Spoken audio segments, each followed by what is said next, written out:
Kia ora and welcome to Tarmac. I'm Dave. And I'm Harry, and today we have the new Mercedes-Benz G580. That's right, it's the new all-electric G-Wagon that's superior off-road, can spin on its own axis, and has more torque than my mother-in-law. Come, let's take a look at this. Now, the G-Wagon or Geländewagen, depends on how your German is, was actually initially launched in 1979. And right from the outset, it really set a benchmark for off-roading and also luxury, so luxurious off-roading. We have recently reviewed the V8 version, so I urge you to go and check that out. But this is all electric, so it takes this Geländewagen to a whole new level. As you can see, it looks the same, and that's been their sort of blueprint, just to keep things very, very much the same. But it is a whole new different sort of ball game because it is all electric. And what they've done as far as the design goes, they've kept it, well, looking the same, but added a few little tweaks to it. So the bonnet is slightly different. You've got the wheels that are now slightly improved as far as aerodynamics go. And there's actually a little vent at the back there.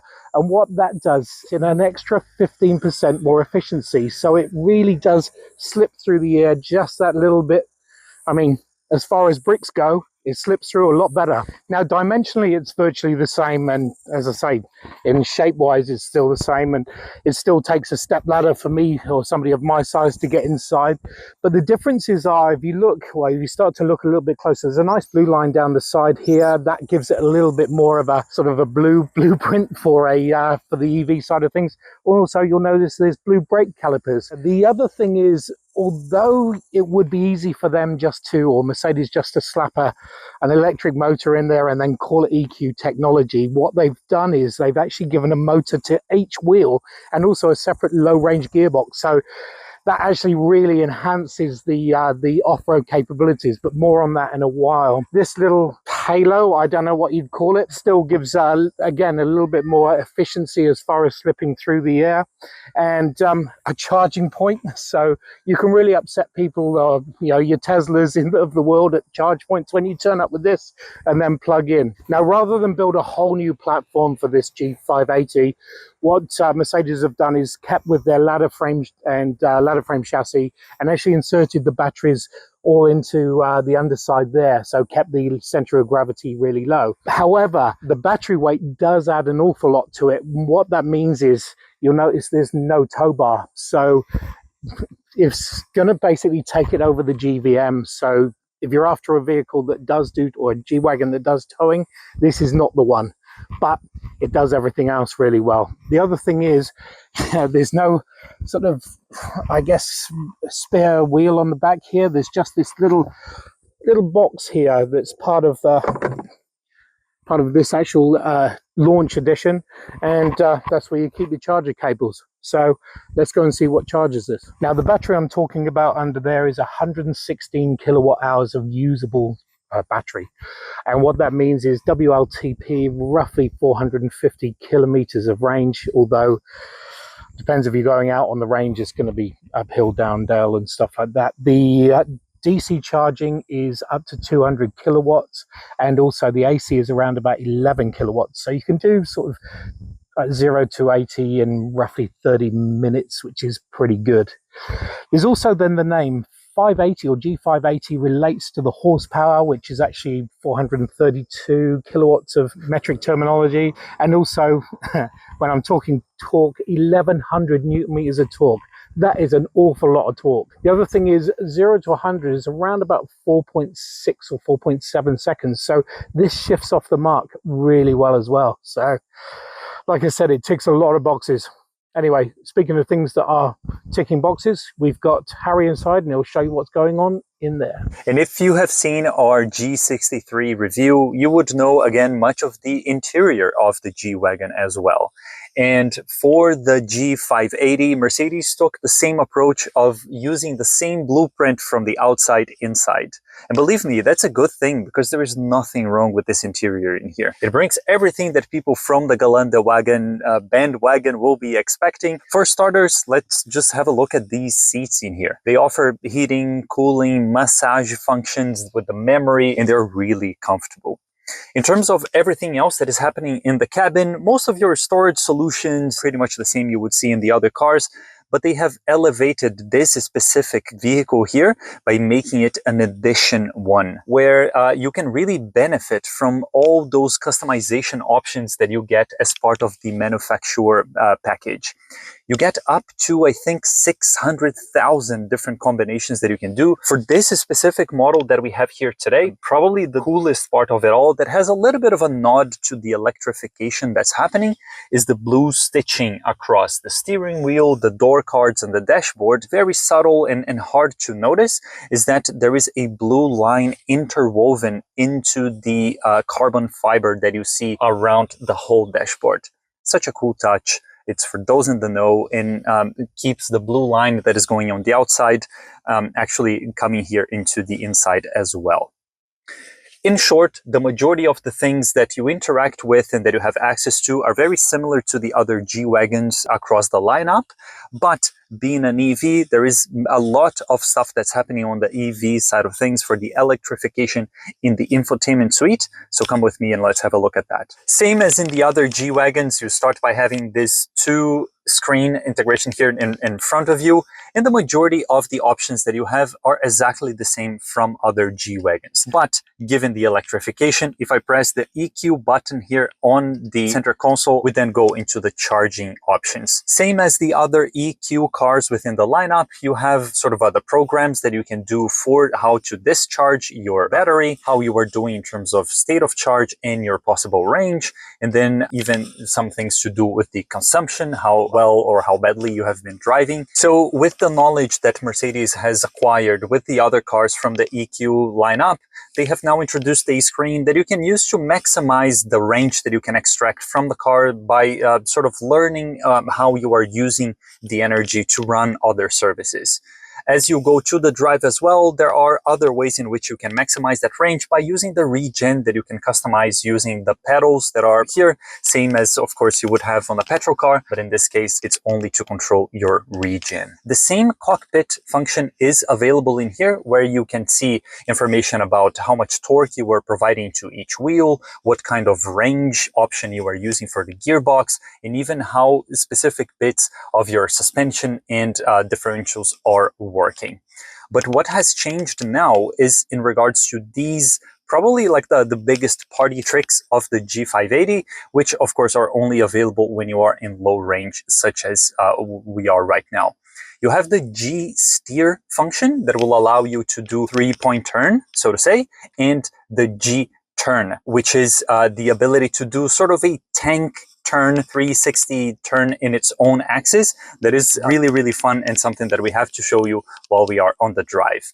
So these are the things that will probably make way more sense when you're actually seeing them. So we might as well go and take this for a drive.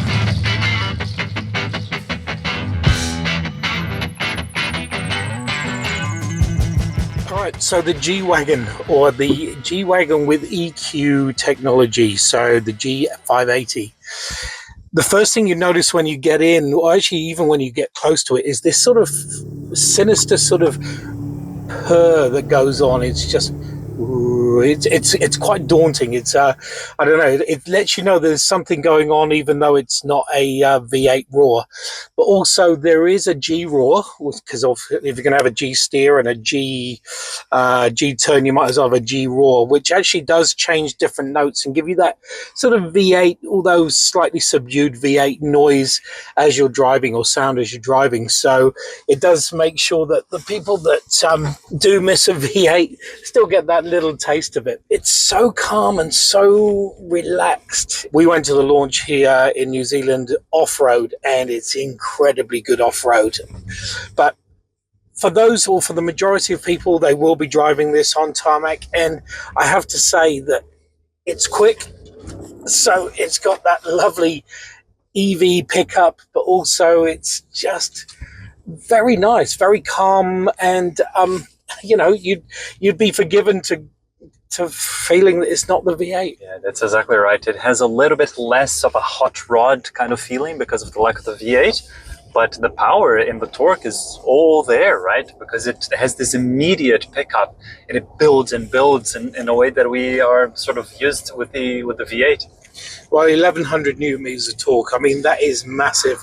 And don't get me wrong, this should be able to tow, I don't know, small planets, but because of the weight, they're just not putting it out. So I guess that is one of its only downfalls, because other than that, it really is a very refined and great G. As far as handling goes, very tight, very good, and I don't know, there's something about this, the slightly more slipperiness, 15% more slipperiness that gets rid of some of that road noise. But having all that weight down low means it just, it's not a sports car, not by any stretch of the imagination. Even, well, it doesn't come with an AMG badge, which actually I wonder if they're going to bring out an AMG. I don't know how much kilowatts and torque that would have. I don't know, into the, like millions. But it does sit nicely, and I'm impressed with it on road. Yeah, I think that I can get from the passenger seat the impression that the lower center of gravity does benefit it in some manner.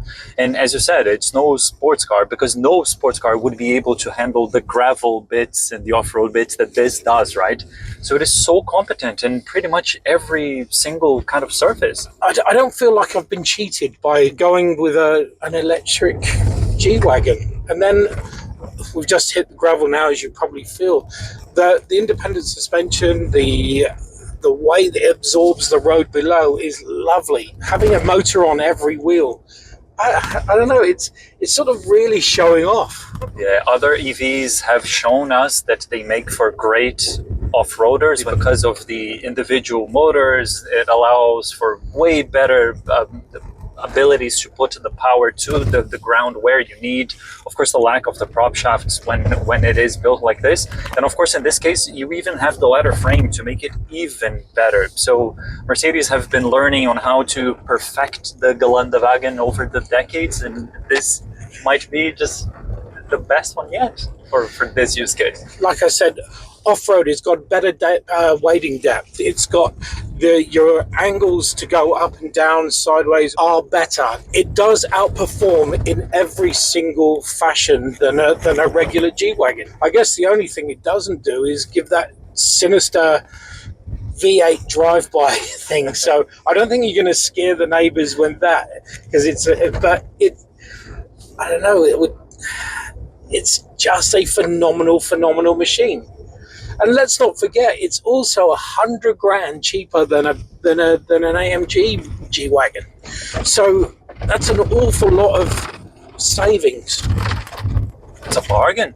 It really is. And then, of course, it's got its party tricks, which let's see if we can show you now on the G-Steer and the G-Turn. To get into G-Steer, you go into low range, which is basically rock. You go into you put it into neutral, you go into low range, and it comes up with low range here.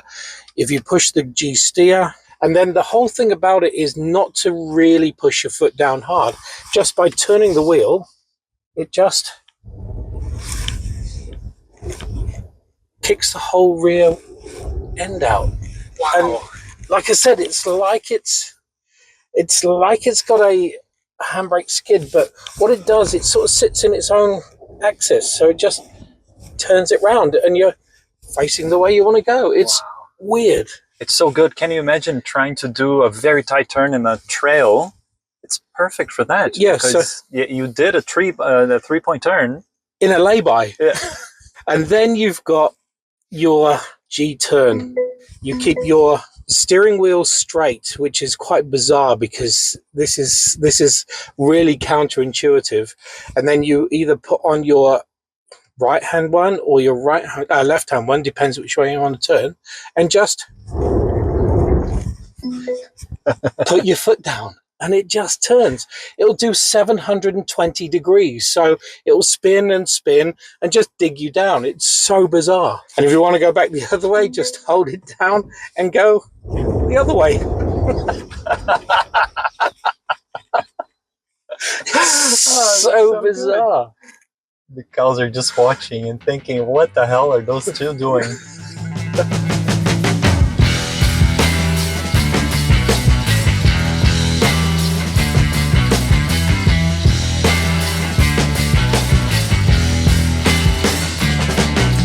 So there you have it, the new all-electric G-Wagon or G580 with EQ technology.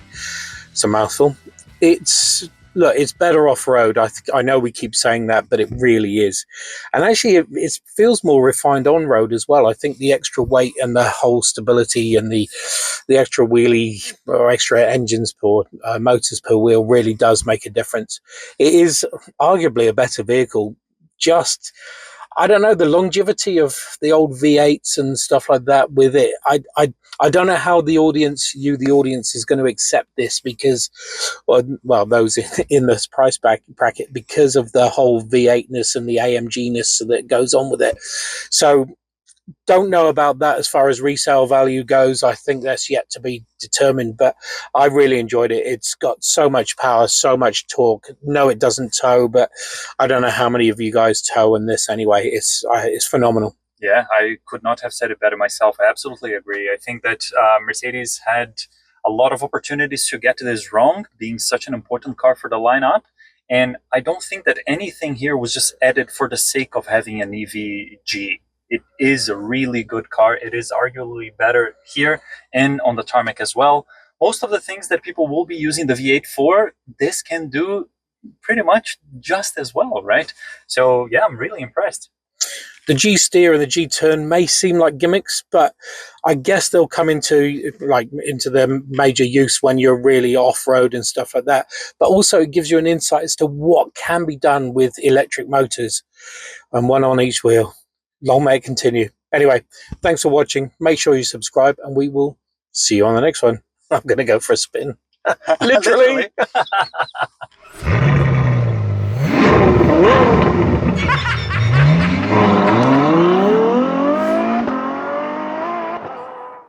Drive, turn, and never gets old. It's so bizarre, isn't it?